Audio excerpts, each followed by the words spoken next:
cây chín lung ân giảm dung ra quân ngam nào in cần du đột na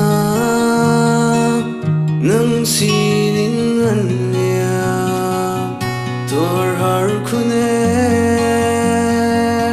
rum kir chan ka na cha kai sin cần du na pia quang về tình yêu nắng hè khát khát lên chỉ liêu kha lung khi du na nắng na xin quang về sang cần du tìm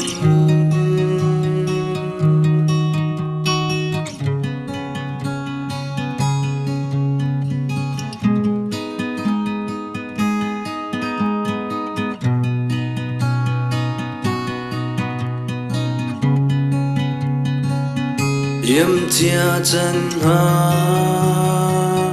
kêu nó sẽ nó đốt mi kiang liều chân kha pin khó si lâu và lung khi tum dia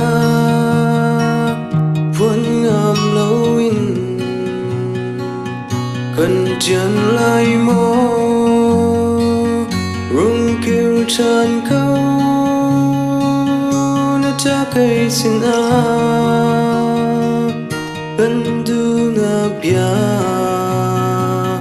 quang về tình yêu nắng hè khát khát lên chỉ liêu ca lung khi du na nắng na xin quang về sang ninh cần du tìm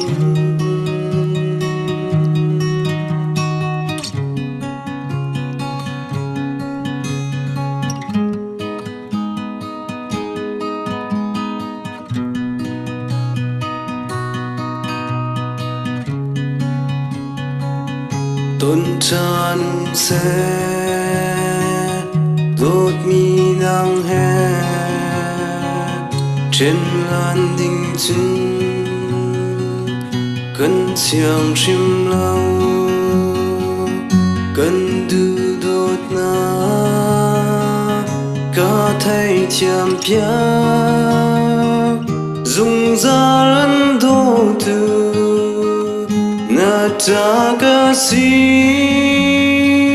rum kir chan câu na ta cây xin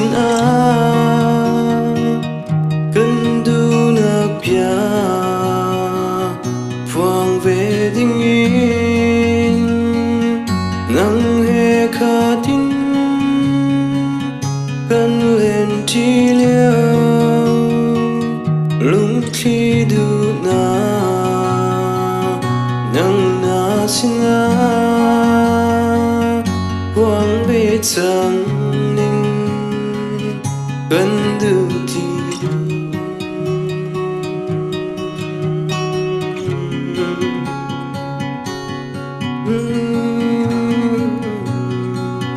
nắng na xin quang về sang ninh cần